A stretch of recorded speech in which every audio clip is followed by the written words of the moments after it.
Bienvenue à vous tous dans cet deuxième épisode de La lumière au bout du tunnel avec François Coq.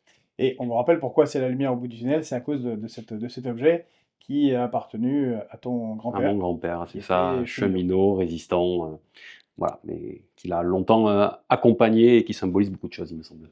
Voilà. En Eh tout ben, cas pour moi. c'est la symbolique qu'on utilise dans notre émission avec toi, et puis qui renvoie aussi quelque part, comme il était résistant lors de la Deuxième Guerre mondiale, il en est sorti quelque chose de formidable qui est le Conseil national de la résistance.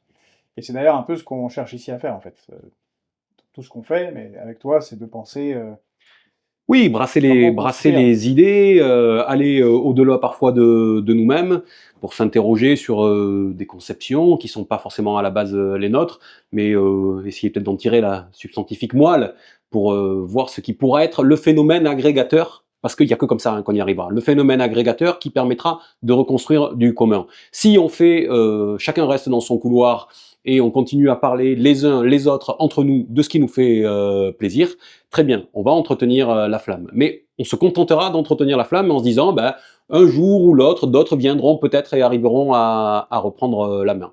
Ou alors on se dit que ben, face à la situation, il y a une forme d'urgence qui nécessite effectivement de faire un saut quantitatif et qualitatif, et c'est ce à quoi on essaie de s'employer en essayant de mettre à disposition de la matière idéologique et d'action. Et d'action. Bon, depuis qu'on s'est vu, il s'est à nouveau passé énormément de choses dans le monde. Moi, j'étais en Russie, entre autres, pour les célébrations du 9 mai, donc les 80 ans de la victoire sur le nazisme. Puis je suis passé par Istanbul, puisque c'est à ce moment-là qu'ont été relancées les négociations très difficiles entre l'Ukraine et la Russie.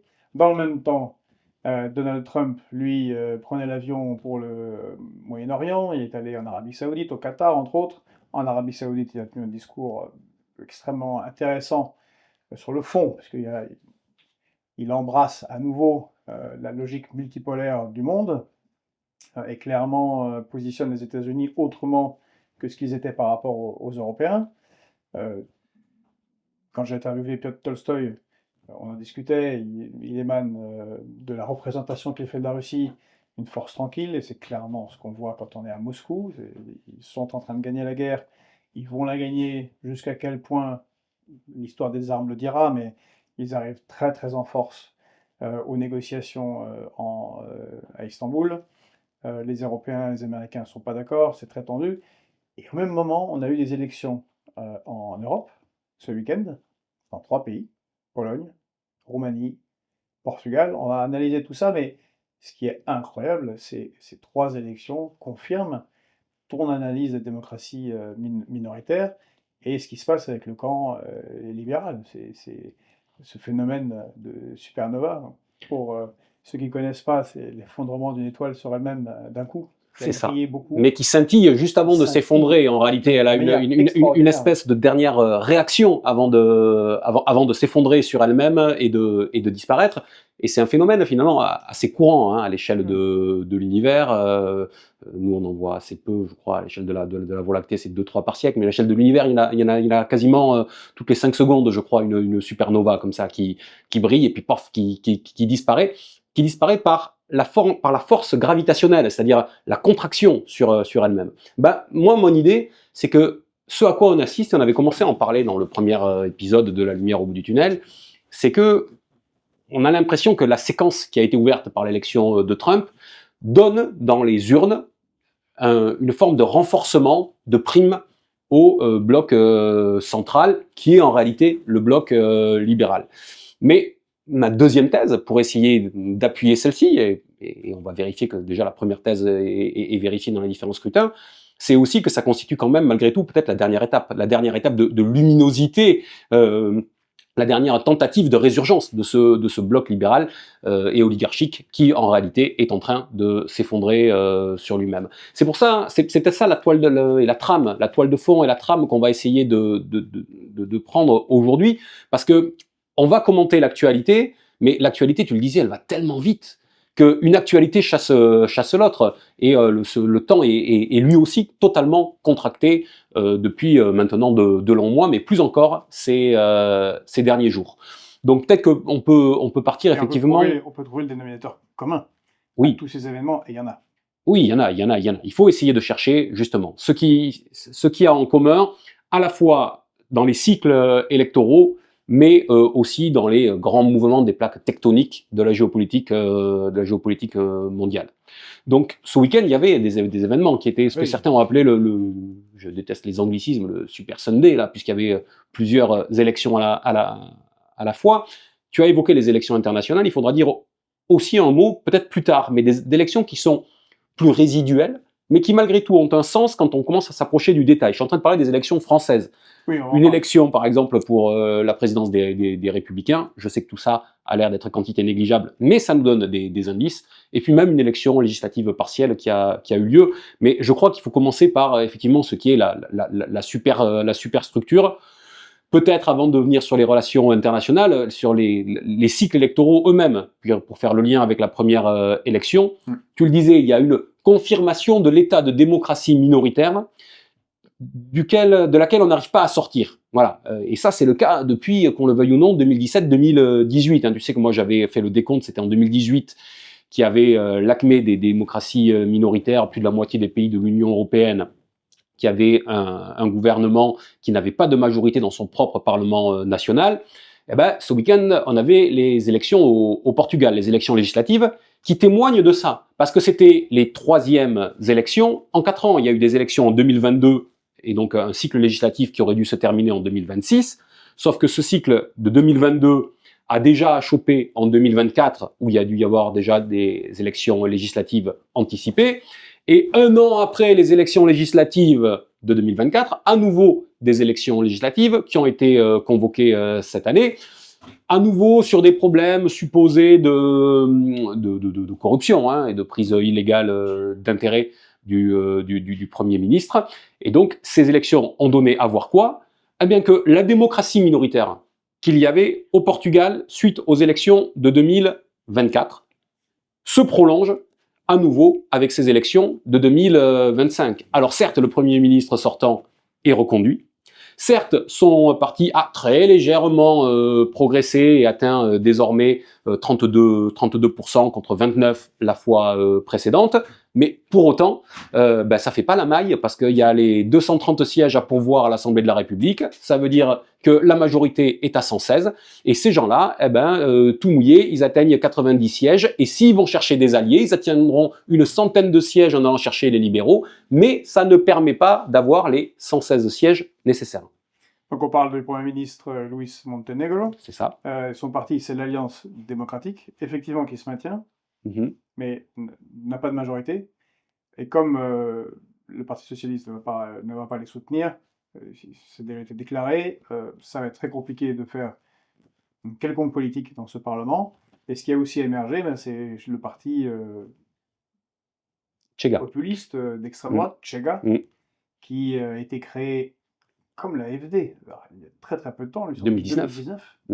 Et 5-6 ans, c'est le deuxième parti du pays. Il a failli avoir la majorité même des représentants. C'est étonnant, c'est bien ce qu'on analysait, ce que tu dis depuis maintenant très longtemps. C'est-à-dire que là, il y a 2 phénomènes qui se rejoignent. Il y a l'effondrement du Parti socialiste et l'incapacité de la gauche à dépasser le socle qu'elle a désormais atteint. Il perd 900 000 voix. Imaginons que le Parti socialiste fait 42,5% en 2022. En 2022, c'était hier.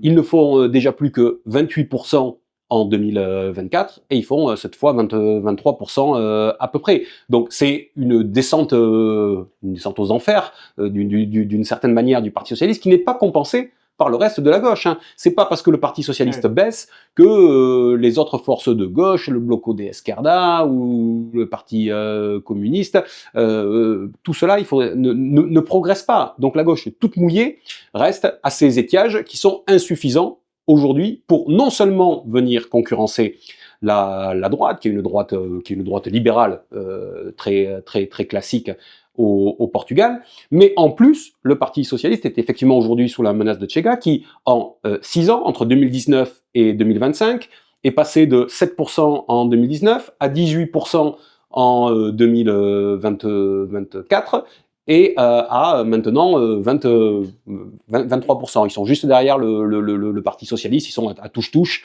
avec le Parti socialiste. Donc on voit bien qu'il y a à la fois le problème structurel au sein de la gauche qui a été incapable de se renouveler, et puis il y a le fait qu'ils sont désormais concurrencés, mais il paie aussi la manière dont ils fonctionnent. On a longtemps vu les grandes coalitions telles qu'elles existaient sur le modèle allemand,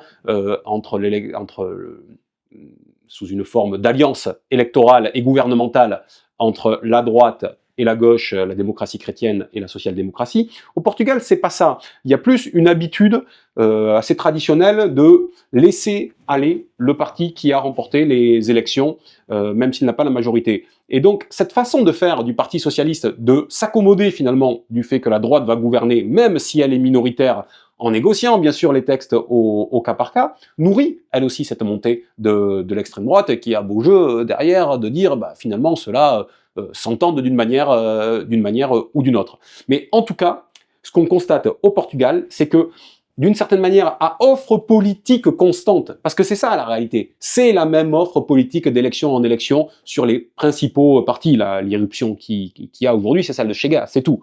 Ben, à offre politique constante aujourd'hui, on retrouve les mêmes mots que ceux auxquels on a été confronté lors des précédentes élections. Autrement dit, il y a un enquistement de la démocratie minoritaire, c'est ça qui a permis de vérifier ce scrutin. Élection également en Pologne et en Roumanie, avec une particularité pour la Roumanie. On a l'impression que le bloc libéral mené par von der Leyen au niveau de l'ensemble de l'Europe lutte de toutes ses forces pour que les bons candidats l'emportent malgré tout, au point on peut se demander s'il n'y a pas même carrément de la fraude ou du bourrage d'urne. Puisque dans cette élection, le candidat d'extrême droite, il faut rappeler que avant, en décembre, il y a un autre candidat, Georgescu, dont l'élection avait été, enfin sa candidature a été invalidée plus tard par le Conseil constitutionnel. Qu'il avait d'abord validé. Mais qu'il avait d'abord validé. Puis d'abord, ils ont arrêté les élections après le premier tour parce qu'il y avait panique à bord et qu'ils risquaient de gagner. Du jamais vu. Sous l'accusation qu'il y avait une ingérence russe. Et une fraude TikTok. Fraude TikTok. Russe. Qui n'a pas été totalement prouvée. L'enquête a montré que c'est le parti au pouvoir qui a payé TikTok de son côté. Bon.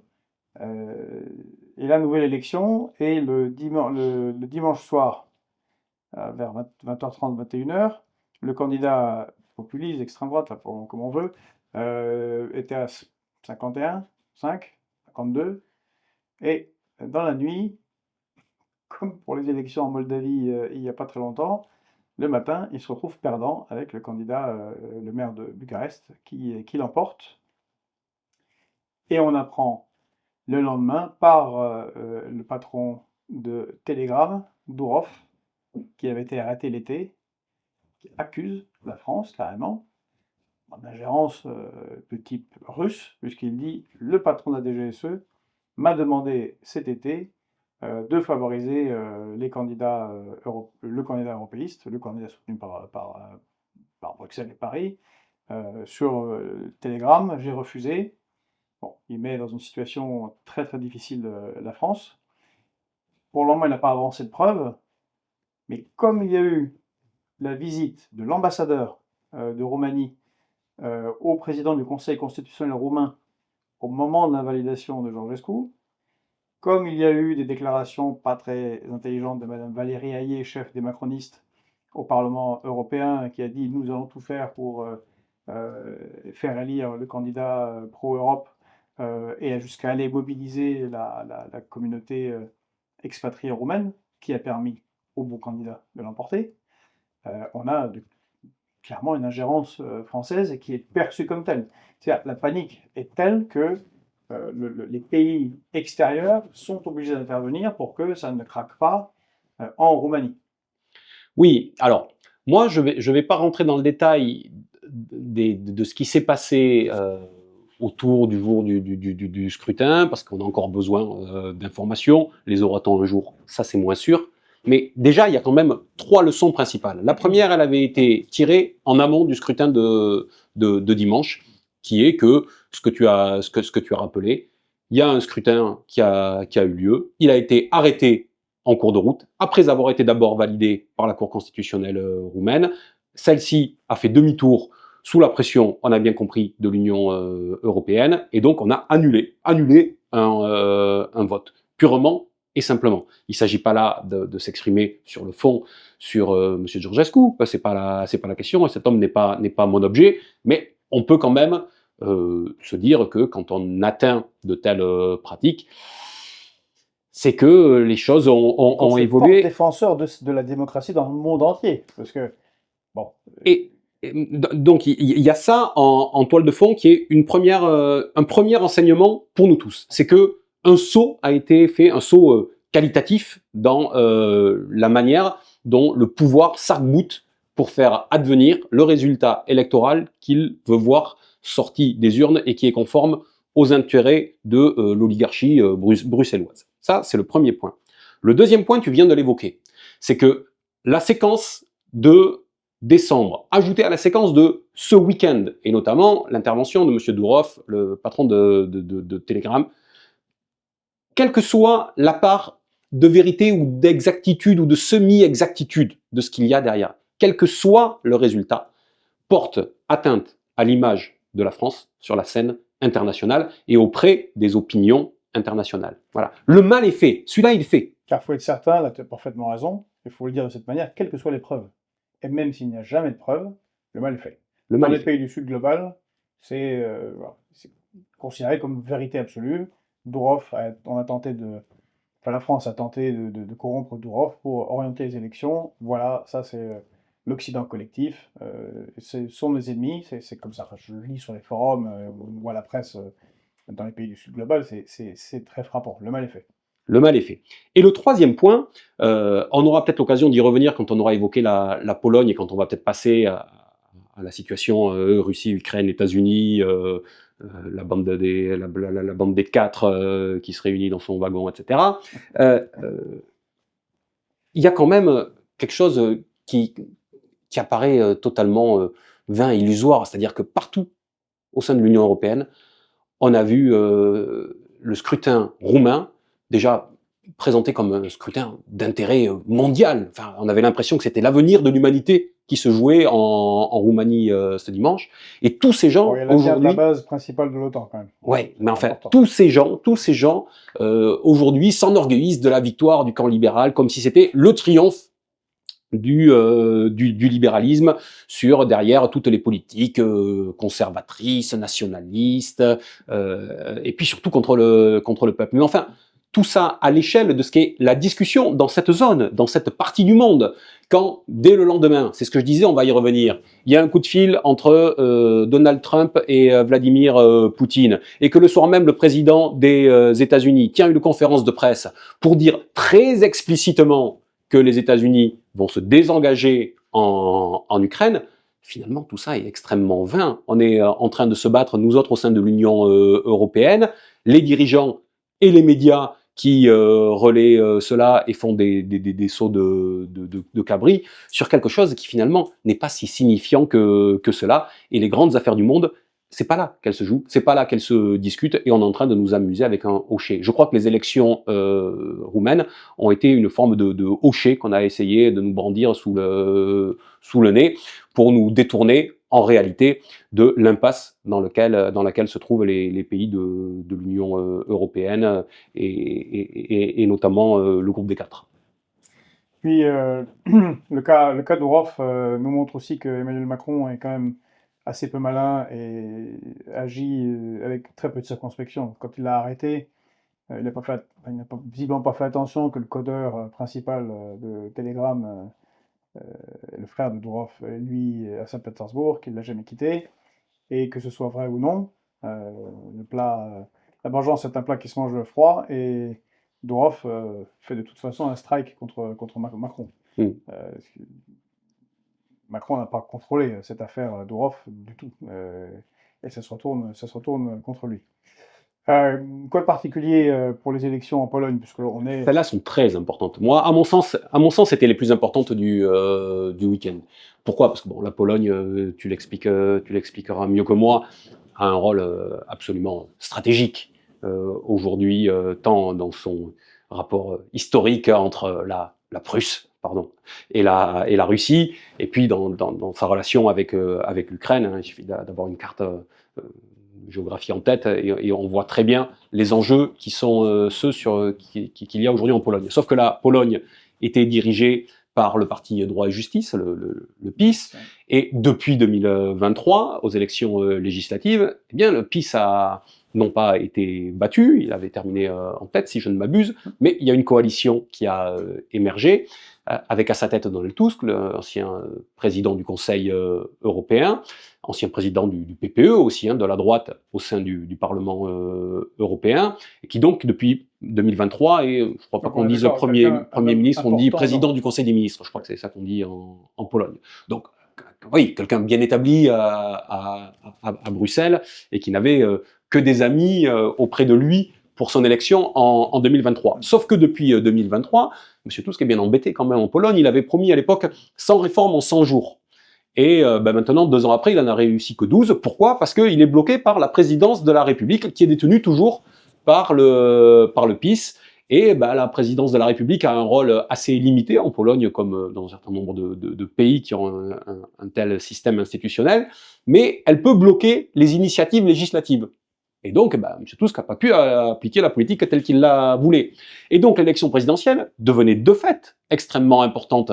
Ça voulait dire, est-ce que la politique de Bruxelles va enfin pouvoir s'appliquer, comme beaucoup le souhaitent, en Pologne, ou est-ce que finalement le blocage va perdurer? Mais attention, si le blocage perdure, potentiellement, va falloir envisager la dissolution de la Diète. C'est-à-dire qu'ils ne vont pas pouvoir continuer avec cette forme de cohabitation qui n'en est pas une, en fait, qui est une confrontation au plus haut sommet de l'État. Et là, les européistes étaient confiants, voilà, sur leur candidat, sur le candidat qui était issu du même parti que monsieur Tusk. Et puis, déception pour eux cette fois. Voilà, ça a été plus passé sous silence dans les médias. Ce candidat, il n'a fait finalement que 31%. Alors, il arrive en tête. Sauf que derrière, il y a le candidat du PiS, alors qui ici est souvent présenté comme un parti d'extrême droite, mais qui est un parti populiste, nationaliste, mais qui est juste derrière, qui fait quasiment 30% aussi, hein, qui fait un peu plus de 29%, et par contre qui a en appui potentiel derrière lui, là pour le coup, 2 vrais partis d'extrême droite beaucoup plus sévères, hein, un parti libertaire qui fait une quinzaine de pourcents, puis un parti royaliste, antisémite, qui coche toutes les cases, là, qui fait malgré tout plus de 6%. On voit régulièrement des défilés à Varsovie qui font peur, qui n'intéressent pas beaucoup nos médias, mais qui sont assez inquiétants. Voilà, donc l'un dans l'autre, tout ça fait que l'élection et le second tour qui aura lieu le 1er juin, hein, prenons date pour surveiller tout ça le moment venu, que le second tour n'est absolument pas acquis, et que donc on peut se retrouver avec une situation qui serait une situation de blocage en Pologne, qui entraînerait donc une dissolution de la Chambre et le retour aux urnes une fois encore, parce que démocratie minoritaire, hein, je le redis, hein, c'est encore une alliance large qui a permis à Donald Tusk de prendre le pouvoir. Et puis il faudra voir, au-delà de ça, quel va être le rôle de l'Union européenne. On a évoqué son rôle en Roumanie, on va voir comment elle s'accommode de la situation ou pas en Pologne. Est-ce qu'elle va décider qu'il vaut mieux, si c'est le candidat de Droit et Justice qui arrive en tête, enfin, qui remporte l'élection présidentielle, est-ce qu'il vaut mieux en rester là et finalement avoir une situation politique figée, bloquée en Pologne, où il ne se passe plus rien, hein, globalement, une confrontation stérile pendant les années qui viennent, ou est-ce qu'il faut tenter de retourner aux urnes, mais avec le risque que ce soit le parti Droit et Justice qui remporte cette fois les élections et qui reprennent le poste de Premier ministre, et donc où Bruxelles se retrouverait à nouveau avec un gouvernement, pour le coup, qui ne serait pas aligné sur les velléités actuelles de l'UE. Voilà un petit peu les enjeux, à la fois pour la Pologne, mais aussi, je le dis, pour l'Union européenne. On va voir comment ils vont réagir à cette situation nouvelle. Est-ce qu'ils vont se réimpliquer sur la Pologne aujourd'hui, maintenant qu'ils ont eu gain de cause, croit-il, en Roumanie? Est-ce qu'ils vont basculer leurs efforts sur la Pologne, ou est-ce qu'en Pologne, ils vont préférer une situation qui serait une situation figée, et d'une certaine manière, ça serait un moindre mal pour eux? Il faut rajouter qu'en Pologne, il y a des tensions très fortes, dont on parle très peu ici, qui sont liées à un conflit en Ukraine.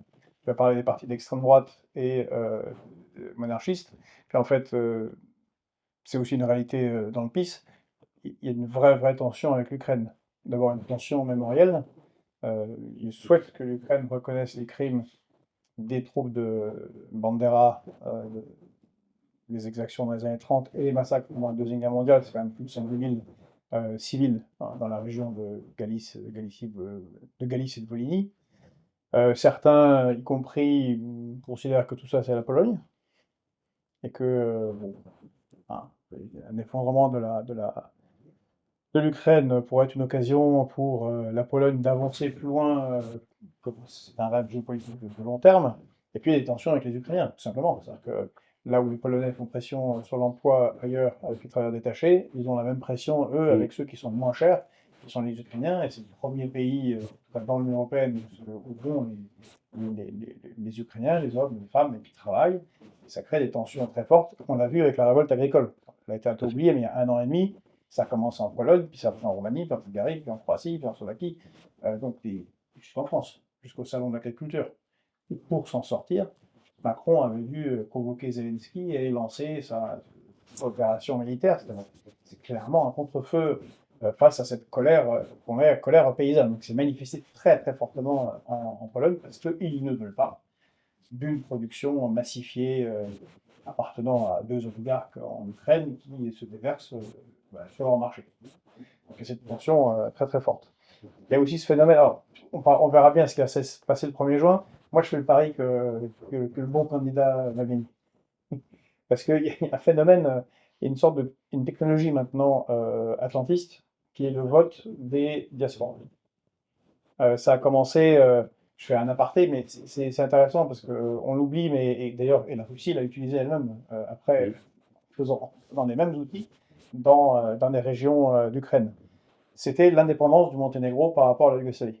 C'est une élection organisée par l'OTAN et l'Union européenne, et on propose au vote eh bien, des Monténégrins qui vivent ailleurs, en Europe, en Nouvelle-Zélande, en Australie et aux États-Unis, mais il est interdit de vote les 500 000 Monténégrins. La moitié des Monténégrins qui vivent en Serbie sont interdits de vote. Bon, c'est un peu bizarre comme élection. En Moldavie, ce qui va faire passer, c'est le vote, enfin, c'est l'arrivée, la nuit du vote à l'extérieur. Rien que le nombre de lieux de vote était ridicule. En Italie, il y en avait 16, alors qu'en Russie, il y en avait 2 ou 3, alors que la plupart des Moldaves émigrés sont en Russie. Un peu le même système. Et là, la Pologne, le succès économique de la Pologne, c'est quand même 16% de la force vive du pays qui a quitté la Pologne depuis 2000, qui vit ailleurs, qui renvoie l'argent, qui fait des allers-retours pour les travailleurs détachés. Ça fait beaucoup de monde qui sont hors des frontières.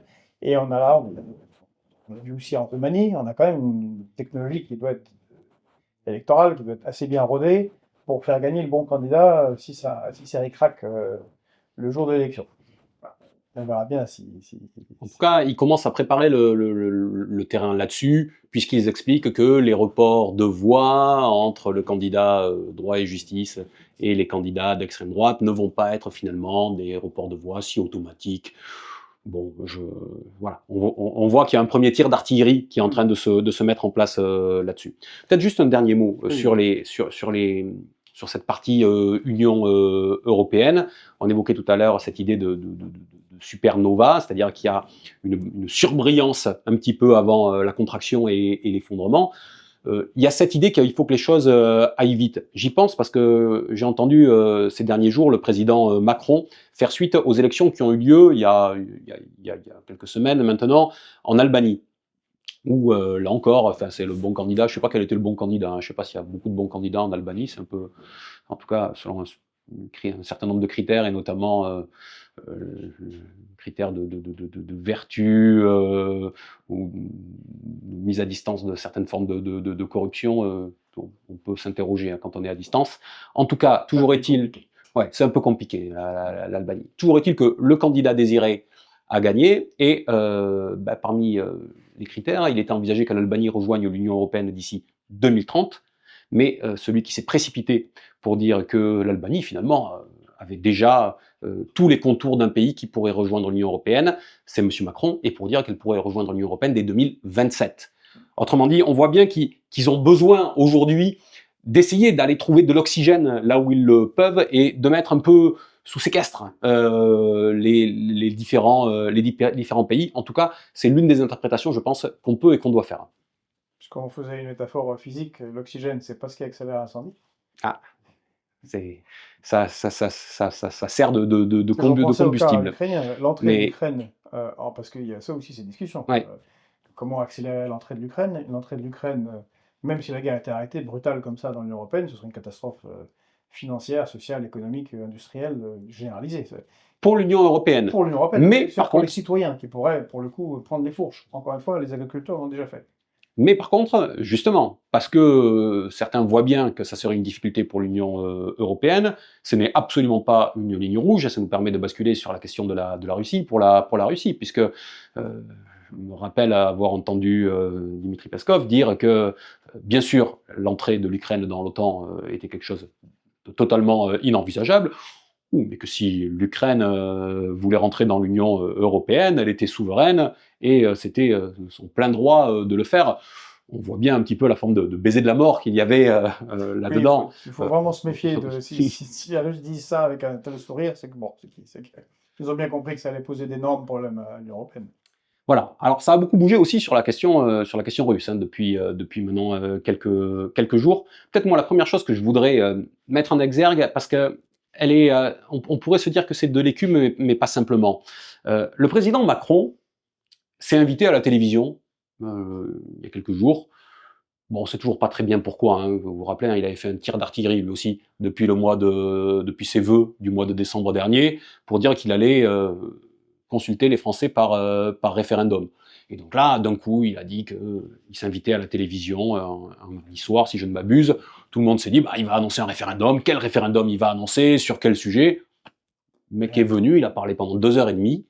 Il n'en est rien sorti. Il n'a pas fait une annonce sur quoi que ce soit. Il a été plutôt mauvais sur la forme, ce qui n'est pas toujours le cas. Il peut parfois donner un sentiment de maîtrise. Là, ce n'était pas même le cas. Et finalement, ou plutôt le seul sujet sur lequel il a donné des éléments nouveaux, il a changé son orientation, bah, ce sujet a été passé à la moulinette médiatique, et finalement, il n'en est rien sorti. Je suis en train de parler de la question russe. Parce que pour la première fois, Macron, le président Macron, a déclaré qu'il devrait y avoir des concessions territoriales de la part de l'Ukraine. Alors il s'est réfugié derrière le président Zelensky là-dessus, en disant que maintenant que le président Zelensky l'a acté, oui, bien sûr, il faudra qu'il y ait, et il devra y avoir des concessions territoriales. Il a acté, ce qu'il n'avait pas fait jusque-là, qu'il n'y aurait pas d'entrée de l'Ukraine dans l'OTAN. Donc on a là quand même un changement de pied majeur. Et je note que dans les médias dominants, tout cela n'a pas été repris. Comme si Macron avait parlé comme ça en l'air sur ces questions-là, et que ce sont les médias qui, le soir même, au lendemain, et après dans les jours qui suivent, ils ont complètement oublié, mais en tout cas, le soir même et le lendemain, ont finalement continué à reprendre les éléments de langage qui avaient lieu jusque-là sur la question ukrainienne, et notamment ils ont mis en avant le fait que Macron était prêt à mettre, on en avait discuté ici, de mettre à disposition, en tout cas en discussion, la force et la dissuasion nucléaire française. Donc on a là un premier élément qui, moi, me semble important et qui rejoint un autre élément qui a eu lieu quelques jours plus tard, le 19 mai.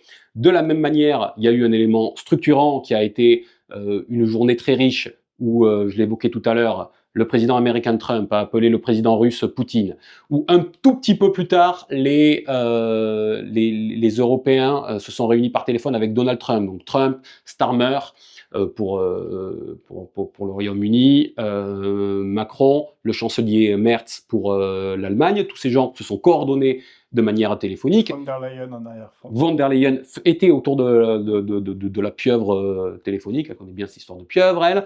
Et puis, du côté et le soir même, il y avait conférence de presse de Donald Trump. Donc là, c'est une journée, un condensé.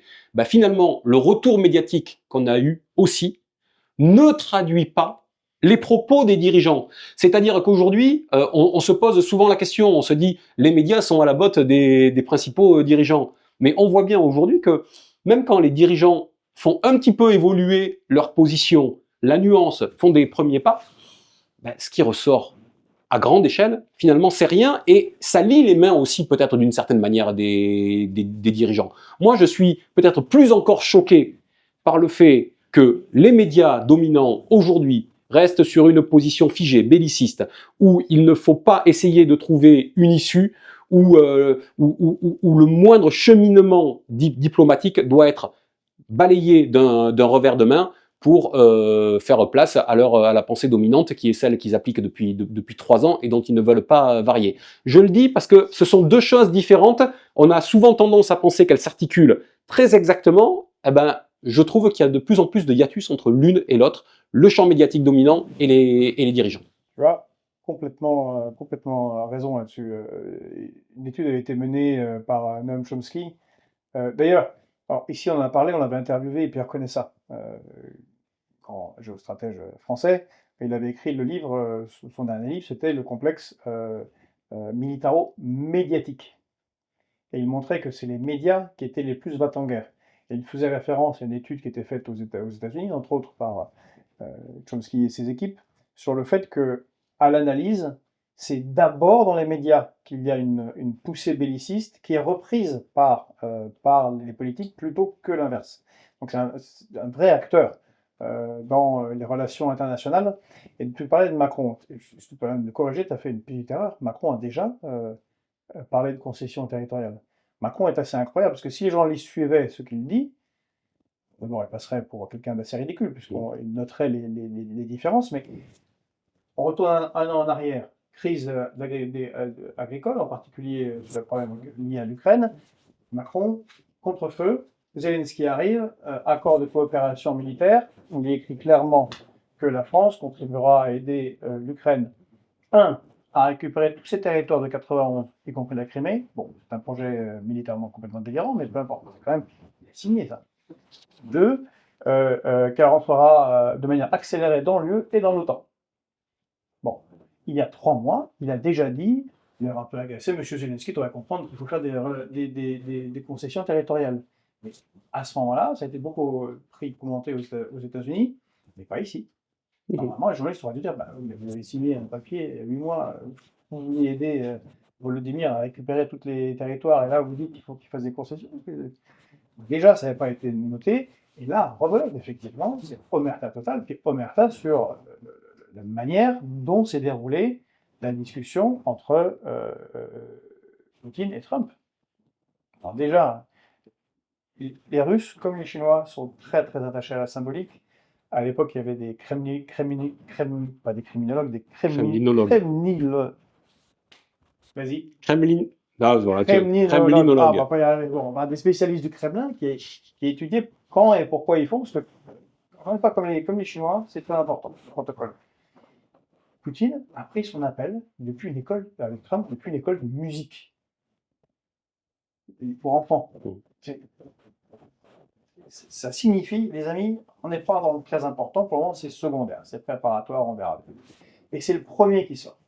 C'est lui qui fait le premier le communiqué, enfin Peskov, et puis Poutine intervient derrière, avant les Américains. Clairement, il a marqué le point, et il explique que ça a été instructif, c'est utile et informatif. Et les mots, là, et où il dit, il y a un terme important, que une démarche a été initiée vers la normalisation des relations entre les deux pays. Exactement. Donc, ce que ça dit, c'est que la Russie n'a rien lâché du tout, et que Trump s'est trouvé confronté à une assurance qui a été exposé de manière claire, je pense, par Poutine, que ils avaient la main militairement et que voilà, s'ils comptaient normaliser les relations, relancer le business, qui est l'objectif de, de, de Trump, et que les choses se passent bien ailleurs dans le monde, bon, il va falloir se dégager. Or, peu de temps après, conférence de presse de Parce que ça, en termes de chronologie, on est lundi 19 mai, 18h30, c'est-à-dire une demi-heure après l'entretien téléphonique de 2 heures entre les présidents américains et russes. Entretien, en fait, il faut compter que ça a duré moins 1 heure. Parce que c'est 2 heures, mais avec les interprètes, les deux côtés. Donc ça divise le temps par 2. C'est pas si long. Non, mais voilà, c'était juste pour resituer, parce que comme tu vas ça. ensuite sur les déclarations suivantes, j'imagine ce que tu vas faire, ce sont les Allemands ensuite.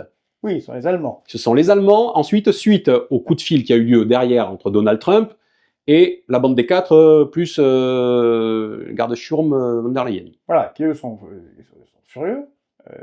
Ils annoncent qu'ils vont reprendre la main, ils vont faire de nouvelles sanctions. Sanctions avec les Américains. Avec les Américains, c'est ça, avec les Américains. C'est ce qu'ils annoncent. C'est ce qu'annonce le communiqué officiel rédigé par la chancellerie allemande. Depuis Kaja Kallas a annoncé le 17e train de sanctions, bon, qui ne change pas grand-chose. En vrai, le gros des sanctions ont déjà été prises, mais ça va faciliter la traque des 200 vaisseaux fantômes, de la flotte fantôme. Bon. C'est assez drôle l'idée de traquer les vaisseaux fantômes. Non, c'est un petit côté voleur dévolant, c'est les amateurs de piraterie, c'est amusant.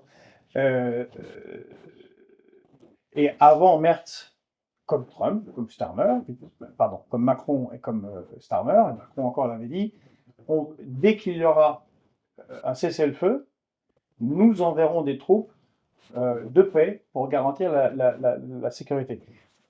Soyons clairs, tout le monde sait bien à ce niveau-là que pour les Russes, d'ailleurs, Tolstoï me l'a répété, c'est une déclaration de guerre. Ils tireront sur les troupes qui arrivent. Ils ne veulent pas que l'Ukraine rentre dans l'OTAN, ils ne veulent pas de militaires de l'OTAN en Ukraine, ils ne veulent pas de base de l'OTAN en Ukraine. C'est la condition, c'est la cause numéro 1 du conflit pour les Russes, de leur point de vue. Donc ils savent très bien qu'en fait, ils mettent en cause toute chance de faire un quelconque cessez-le-feu. Et puis on continue dans la chronologie. Après, c'est la conférence de presse. Donc, le soir, 23h, on est toujours lundi 19 mai, vers 23h, conférence de presse du président Trump. Un peu de temps quand même à réagir. Hein. Qui met un peu de temps. C'est immédiat.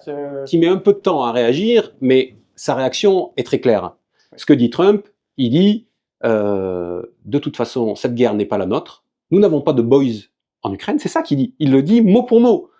Et donc, on peut se demander ce que nous avons à y faire, et il faut se poser la question de notre implication là-dedans, et de la manière dont on peut en sortir, tout simplement. Voilà la déclaration, tout ça en 6 heures. Et il dit, si les deux belligérants, Ukraine et Russie, n'arrivent pas à trouver un accord, nous on se retire. Alors, il sait, Vladimir Poutine lui a dit, on ne sort pas, on continue. D'ailleurs, pour ceux qui suivent, le jour où sont lancés, j'étais à Istanbul, les jours où sont relancés le début des négociations entre l'Ukraine et la Russie, Vladimir Poutine nomme un nouveau commandant des forces terrestres, nouveau chef d'état-major de l'armée de terre, en France, c'est CEMAT. Il choisit ce général-major Mordchev, qui est leur meilleur général sur le front, qui a 49 ans, jeune, qui sort avec 3 ans de guerre derrière lui. C'est-à-dire que c'est des généraux. Avant, ils avaient des généraux d'état-major, des généraux théoriciens, comme les nôtres. Là, c'est des généraux de guerre, donc, compétents. Plus, ils annoncent l'entrée en des systèmes S-500, déploiement de S-500 anti-missiles, anti-avions, et ils font des tirs de S-8000 dans la profondeur de l'Ukraine le jour même. Bon, c'est clair et net que ça va continuer, donc Trump sait que ça va continuer, donc il dit on sort. Il dit on sort. Et puis le lendemain, pas de sanctions contre la Russie. Donc patatras, la déclaration de Merz, les Américains sont d'accord avec nous, mais non. Alors, je ne sais pas si Trump a changé d'avis dans la nuit, j'ai du mal à y croire. Mais en fait, tout ça ensuite crée une cascade. C'est ça qu'il faut comprendre. Là, le récit qu'on vient de faire d'éléments factuels de ce qui s'est passé sur ces 6 heures entre la rencontre Trump-Poutine et la conférence de presse de Donald Trump donnent à voir que là-dedans, soit il y a des gens qui mentent, première possibilité, qu'il ne faut pas exclure, hein, Ou qui bluffent. Ou ou, tentent de bluffer. ou deuxième possibilité, il y en a qui bluffent, ou troisième possibilité, il y en a qui essaient d'être sincères là-dedans, mais qui en fait sont les dindons de la farce, en réalité. Et moi, la sensation, pardon, que j'ai, c'est que les Européens, là, ou plutôt pas les Européens, le gang des euro-atlantistes, ceux qui continuent à vouloir vivre par l'illusion de l'Occident, essaient de se rattacher coûte que coûte à une solution et à une puissance occidentale, dont, face à laquelle la Russie veut se projeter, et dont les Américains ne se revendiquent plus eux-mêmes. C'est ça qu'a donné à voir la journée du 19 mai. Mais ça a ensuite des conséquences en interne. Alors bien sûr, il va falloir que tout ça soit digéré par chaque pays. Mais le problème, en tout cas pour moi, en tant que citoyen français, c'est que j'ai l'impression que le pays qui digère le moins ça, qui s'adapte moins à ça, qui est le moins dans la guerre de mouvements diplomatiques et géopolitiques, c'est mon pays, c'est la France. Parce que si je regarde les Allemands, je vais faire un truc qui est pas bien, mais j'ai pris des notes. Donc je préfère faire les citations. On avait discuté lors du premier épisode de La lumière au bout du tunnel de savoir si l'Allemagne et si le chancelier Merz était dans cette position de défiance vis-à-vis des États-Unis, qui est celle qu'il a portée pendant sa campagne pour la chancellerie, et est-ce qu'il pouvait devenir de ce fait le principal allié d'Emmanuel Macron pour sa souveraineté européenne et pour son Europe puissance, ou est-ce que l'Allemagne allait rentrer à la niche américaine comme on pouvait s'y attendre. On avait laissé, toi tu avais un avis assez tranché sur la question, moi je préférais laisser la question ouverte, de manière à ce que ce soit les faits qui nous apportent la réponse. Ben, les faits, on les a. Je voudrais juste prendre quelques citations. D'abord, le ministre des Affaires étrangères allemand, dont j'avais noté la dernière fois que celui-ci était pour la première fois dans une grande coalition, issu du même parti que le chancelier. Ils sont CDU tous les deux, parce qu'ils veulent garder la main sur la ligne. Ben, celui-ci, à l'occasion d'une réunion des ministres de l'OTAN, est venu déclarer que l'Allemagne s'alignait tout de suite sur les 5% du PIB qui seraient dévolus à la défense, c'est-à-dire exactement pour donner des gages aux Américains. D'ailleurs, il s'en est pas caché, il a dit « nous sommes là pour donner l'exemple ». Donc on voit bien le chemin qui est tracé. L'autre ministre CDU de poids au sein du gouvernement, qui est la ministre de l'économie, à l'occasion du premier Conseil des ministres européens, Catherine Reiche, disait, je cite encore, « Les États-Unis sont, et pas seulement pour l'Europe, le principal partenaire commercial pour l'Allemagne. » Donc on voit bien qu'ils refusent de s'en détacher et qu'ils n'ont pas intérêt à s'en détacher. Et ce qui rejoint notre conversation, il y a maintenant une dizaine de jours, le chancelier Merz lui-même a déclaré, parce que tous ces gens sont cohérents, hein, autant chez nous on peut avoir des déclarations qui varient, là c'est plutôt cohérent. Lui, le chancelier déclaré, mettez ça en résonance avec ce qui s'est passé le 19 mai, si les Américains nous lâchent, je ne vois pas comment on pourra les remplacer, à propos de la coalition des volontaires qu'on évoquait précédemment.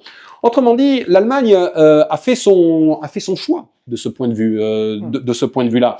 Si elle hésitait entre se placer dans le giron macroniste et peser pour l'idée d'Europe puissance, ou rester le fil à la patte avec les Américains, eh ben, elle voit que le principal intérêt pour elle, c'est son choix, c'est de rester alignée sur les Américains. Donc ça a des conséquences derrière aussi sur ce qu'est l'Union européenne elle-même. C'est-à-dire que la relance voulue par Macron von der Leyen, elle-même est en train d'être renvoyée au calende grec, comme elle l'a été depuis 2017 avec Merkel d'abord, avec Scholz ensuite, finalement avec Merz aussi.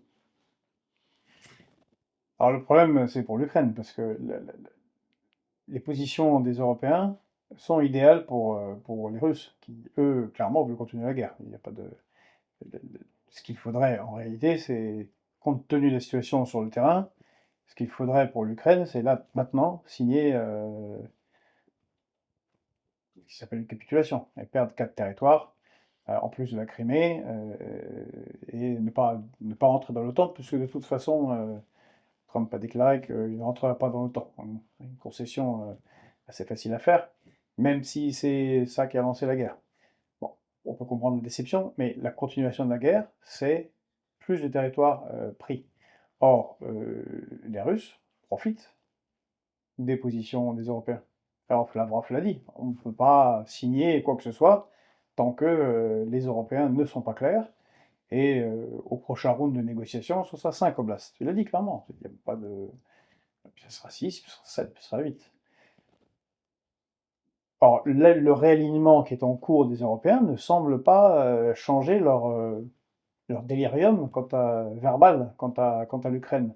Comment tu le vois, ça, toi? Je crois qu'ils essaient de donner des gages aux opinions, et ça rejoint le début de notre analyse, qui était le rapport entre les politiques et les médias, et ça rejoint des préoccupations de politique intérieure.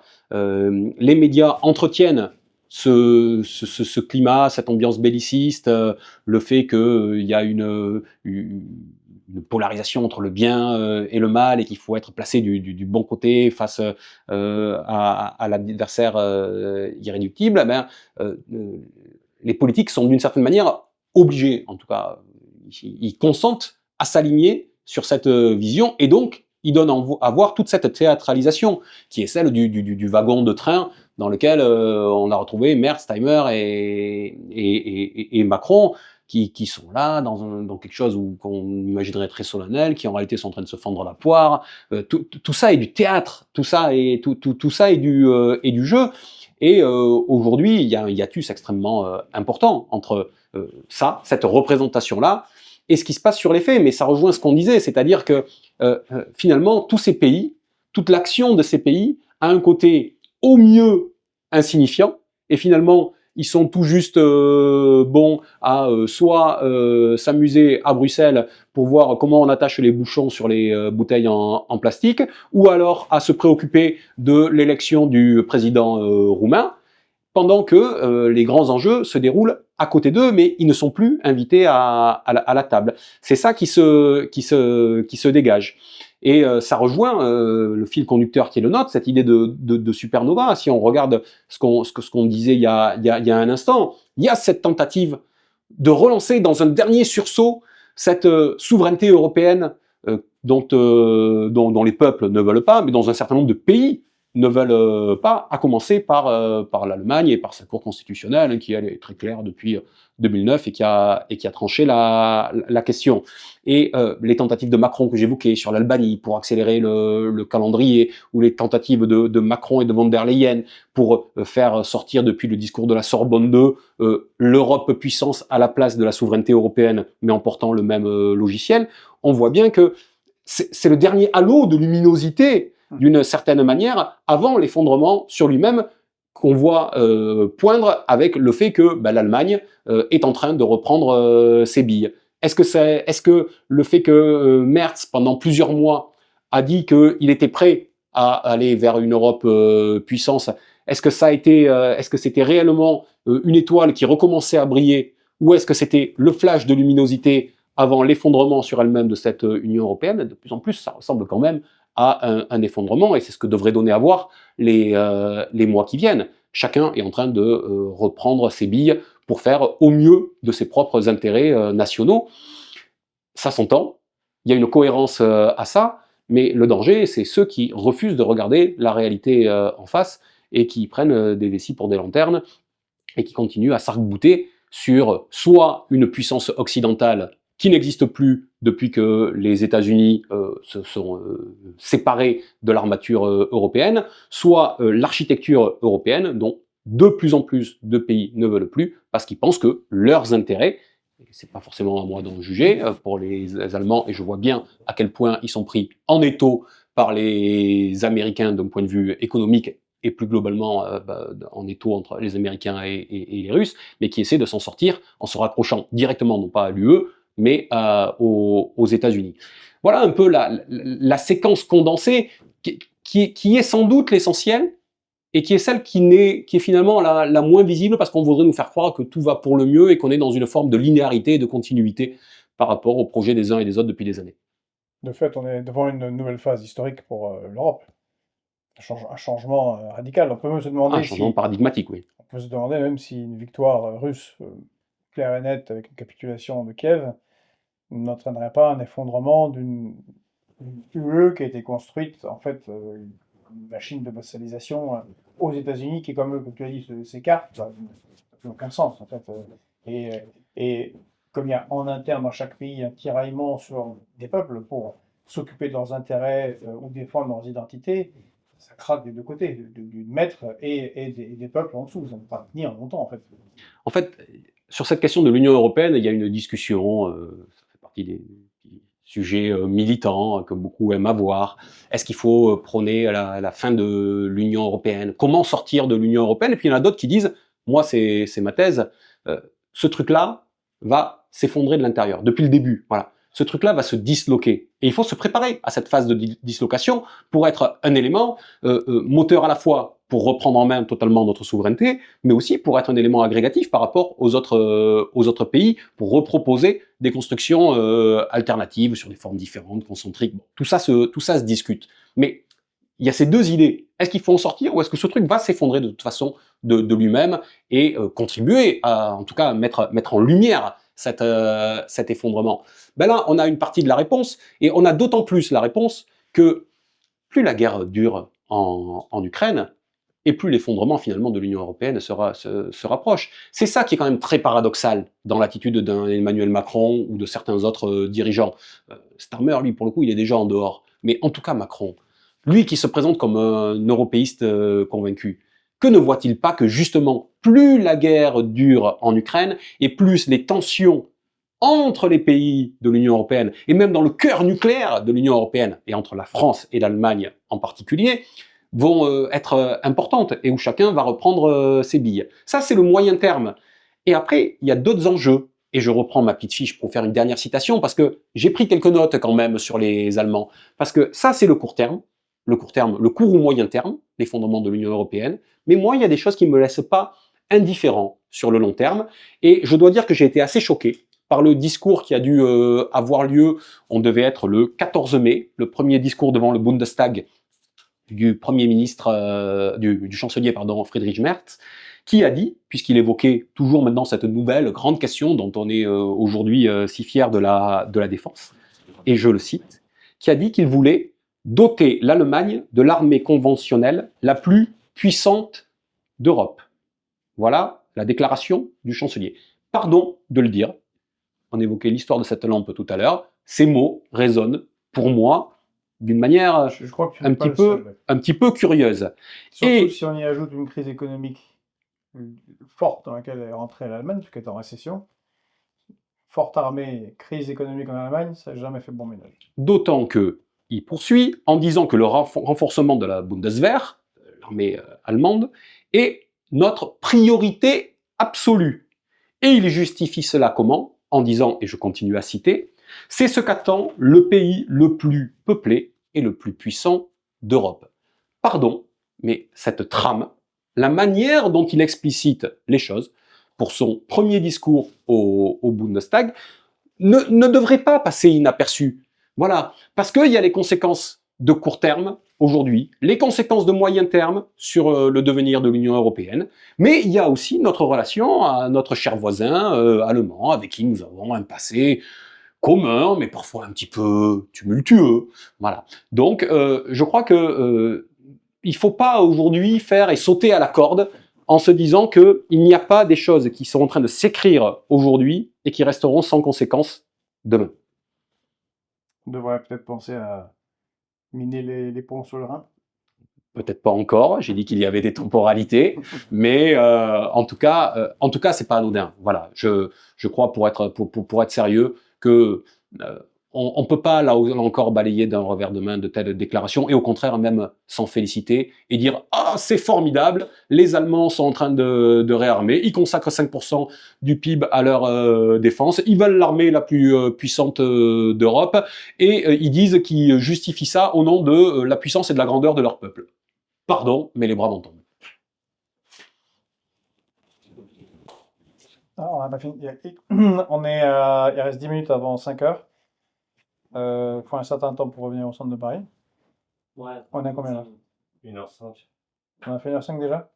On finit sur la Retailleau Saône-et-Loire? Vous ne pas, parce que ce sujet dont tu viens de parler est quand même fondamental. Ouais. Poser la question, parce que personne ne la pose. Est-ce que depuis le début, l'Allemagne n'a pas intérêt à perdurer comment ça s'appelle, le conflit en Ukraine pour justement pouvoir se refaire une armée, parce que sinon personne n'accepterait. Moi, je pense qu'ils n'en sont pas là. C'est pas vraiment c'est pas voulu. Moi, je pense qu'ils n'en sont pas là. Parce que c'est verboten pour tout le monde. Tu vois, genre l'Allemagne n'a pas le droit d'avoir une armée, un peu comme les Japonais. Si, je suis longtemps, ils ont le droit maintenant. Oui, mais. Voilà, déjà, on a bien balisé le terrain, je pense, la manière dont on l'a dit. Non, t'es bien là. Non, mais tu vois, J'ai failli, Todd sera content, tu vois. j'ai failli rajouter Deutschland de Beurre. Bon, allez, est-ce qu'on parle de Saône-et-Loire? Un mot de la partielle, Ouais. et juste un mot, et tu dis voilà, mais Allez, on prend. Bon, on verra si c'est Deutschland, Über alles, l'avenir de nouvelle Bundeswehr. En attendant, il y a la France, et en France, il y a eu des élections. Petites. Non, petites, on ne sait pas. Une élection partielle législative en Saône-et-Loire. Et l'élection du chef de file des Républicains, qui était un raz-de-marée pour Retailleau. Qu'est-ce que tu vois, toi, et comment tu le lis, Brest? bon, alors bien sûr, hein, ces élections, tout ça est très résiduel par rapport à ce qu'on vient d'évoquer précédemment, mais malgré tout, il faut le garder dans un coin de la tête pour lire ce qui se dégage. Un mot d'abord sur la partielle de Saône-et-Loire, 5e circonscription de Saône-et-Loire, suite à l'élection donc de 2024, qui avait été invalidée parce qu'il y a un recours qui avait été posé sur des irrégularités au premier tour.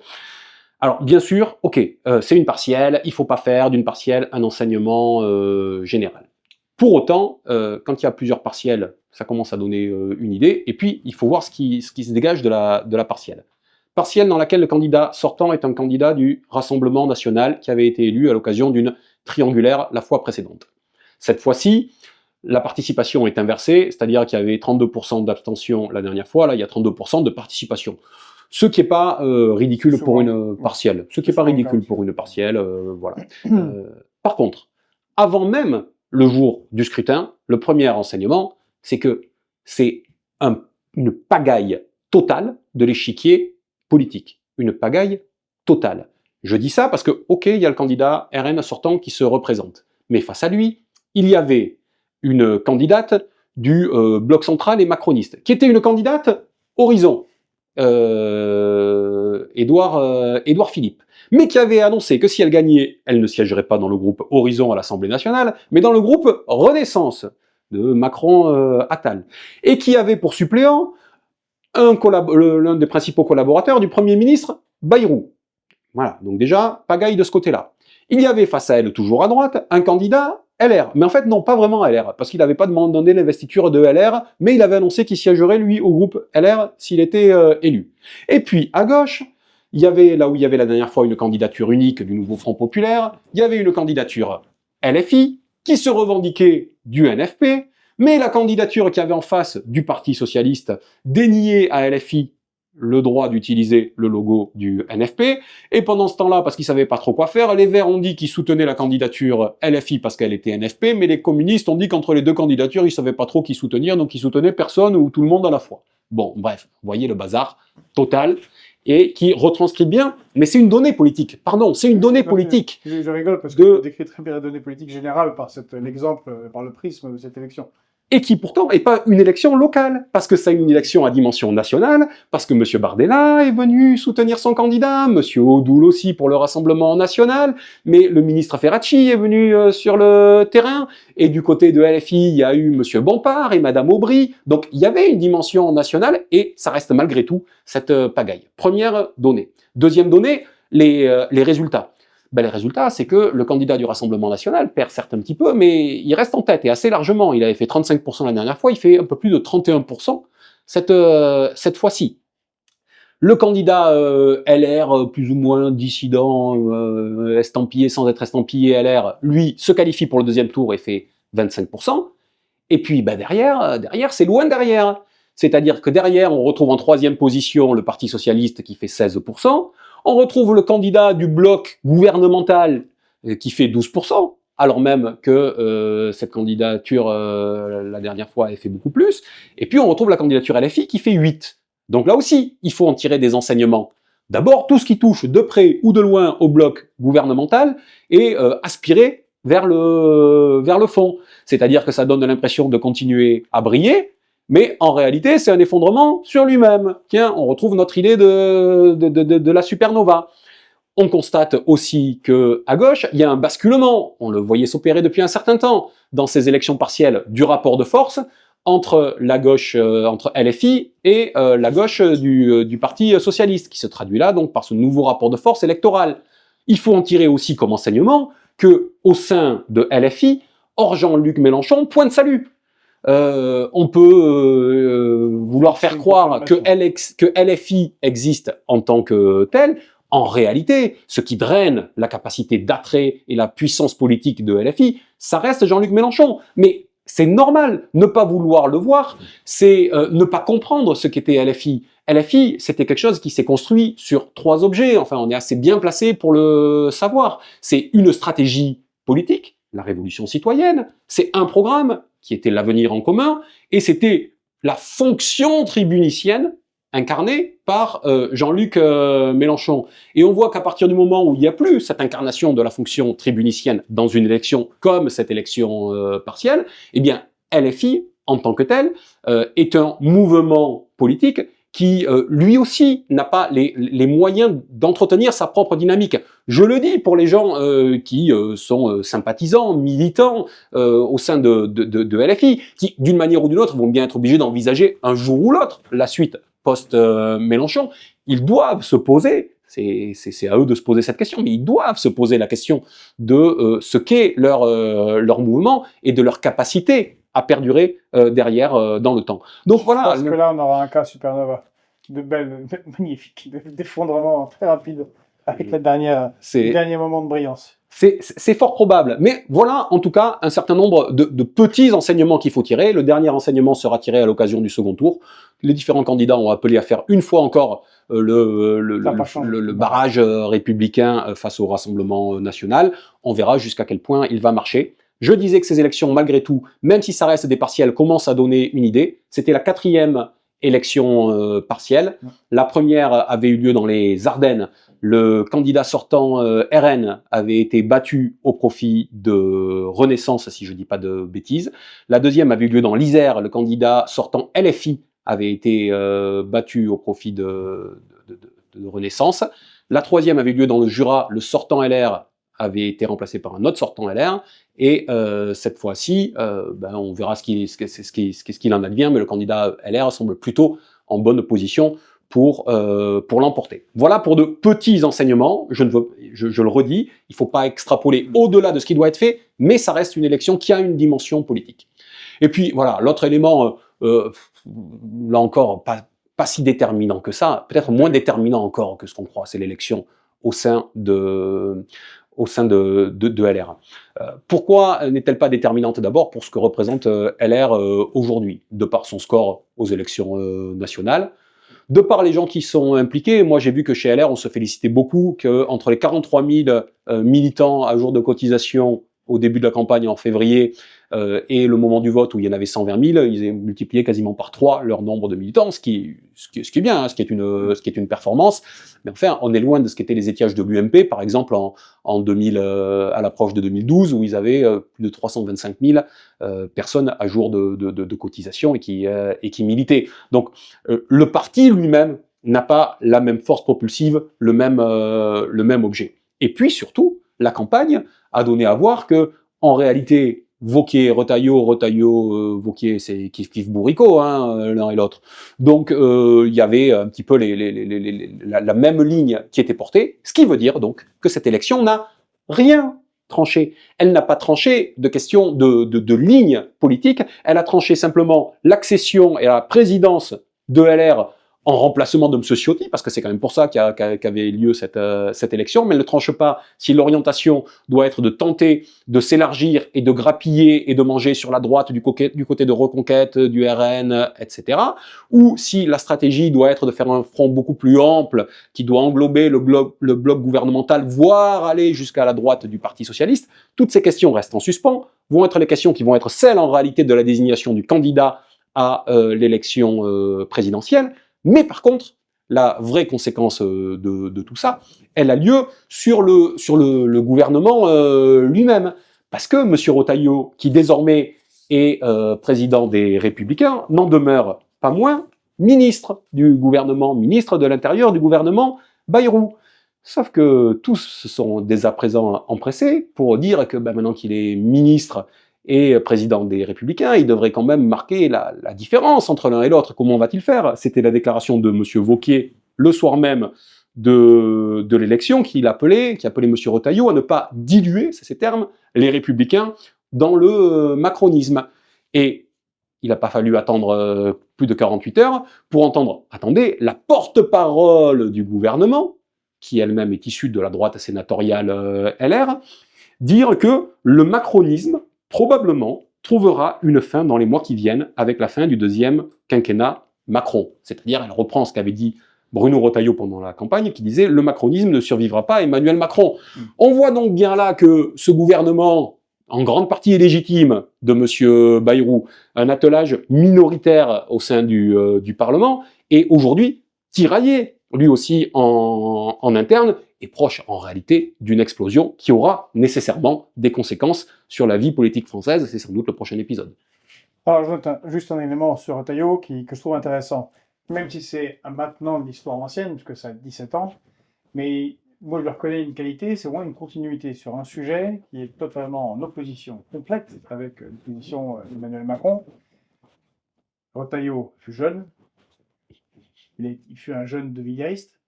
Il a travaillé avec De Villiers au Puy du Fou. Il a fait la campagne du non de Maastricht avec Seguin. Il a fait la campagne du non en 2005. Et il est un des très très rares, tous ceux qui vont devenir les représentants des gouvernements minoritaires, puisqu'il était de droite de gouvernement, sénateur, un des rares parlementaires LR ou PS à avoir voté non en 2008 au traité de Lisbonne. Ce qui montre une continuité, bon, qui n'est pas sur nos bases à nous, mais une continuité de l'intérêt pour la France. Alors je dis ça fait longtemps, parce que ça c'était il y a 17 ans, le dernier vote. C'est pas exactement ce qu'il a donné à voir en termes d'orientation dans sa campagne interne. Mais je notais c'est pas le cas de tout le monde, au moins voilà, il y a quelque chose d'intéressant, mais même c'est vrai que travaillant pour un président comme Macron et un Premier ministre comme Bayrou, bon, la souveraineté de la France, bon, il faut la chercher à la loupe quand même avec eux. Il préfère plus intervenir sur l'Algérie que sur la question européenne, a priori. C'est clair. C'est ainsi que se termine notre lumière au bout du tunnel, ce deuxième épisode. Merci à tous. Si vous avez aimé cet épisode, eh ben, n'oubliez pas de liker, de commenter, de partager. On lit vos commentaires, comme ça eh bien, on peut voir comment améliorer. Et je vous rappelle, pour ceux qui sont restés jusqu'à là, que ce 29 mai, justement, ce sera les 20 ans du référendum sur le traité constitutionnel européen, rejeté à 54% par les Français qui ont voté non, malgré une offensive médiatique massive et politique pour voter oui. Vous connaissez l'histoire, depuis il n'y a plus de référendum, depuis il y a eu 2008, on s'est assis sur le vote populaire. Et donc, relativement à cette commémoration, République souveraine organise une journée de débat, de rencontres autour eh bien, de la défense de la souveraineté populaire. Il y aura de nombreux invités, entre autres, si j'ai bien compris, François Coq. Je suis intimidé parce que quand je vois le plateau et les invités de renom que République souveraine a invité ce jour-là. Oui, alors République souveraine a invité. Il y aura Emmanuel Todd, il y aura Henri Guénaud, il y a Marcel Gaucher, Stéphane Rosès, Rodrigo Balaguer, qui a travaillé à la Commission européenne. Donc, il va nous dire un peu de l'intérieur comment se font les magouilles. C'est toujours très intéressant d'avoir des histoires croustillantes de l'intérieur de cette institution extrêmement démocratique et tout à fait transparente. Qui est-ce qu'ils nous ont dit encore? Bon, vraiment, il y a Benjamin Morel sera là. Bref, beaucoup de monde et encore d'autres intervenants. Oui, il y aura également une intervention de Jacques Sapir et un mot de Jean-Pierre Chevènement qui sera prononcé par Jean-Yves Autexier. Donc voilà. Et puis des rencontres parallèles, ce sera l'occasion eh bien, de voir tous ces gens-là, de discuter avec eux. Nous aussi, Fréquence Populaire, on sera là, on fera un reportage. Alors attention, on ne va pas diffuser, car sinon, eh bien, ça ne serait pas très sympathique pour les organisateurs. Vous trouverez en dessous de la vidéo le lien pour vous inscrire à cette journée. C'est pas très cher, je crois que c'est 25 € pour aider au financement et inviter les étrangers, puisqu'il y a aussi Zoé Constantopoulou qui sera là, la chef de file de ce grand parti, nouveau parti qui est Cap vers la liberté, qui est Donc des deuxième dans les perspectives. sondages, oui, et qui donne une perspective. On ne sait pas si les Allemands de Sarah Wagenknecht vont venir. République souveraine nous dira bientôt, mais il est possible qu'il y ait aussi des Allemands qui seraient intéressants. Ça sera très, très européen. Voilà, et ça couvrira aussi un repas et un pot le soir. Donc, eh ben nous, on sera là aussi. Ça sera l'occasion de nous rencontrer, de discuter, et on fera un reportage et sûrement quelques interviews. On profitera eh bien, de tout ce bel aéropage pour faire quelques rencontres et quelques belles interviews pour vous. Voilà. Donc, venez le 29, ça va être bien, et ça sera un peu la relance de la lutte pour la souveraineté populaire et nationale. Merci à tous. Bonne journée et à très bientôt.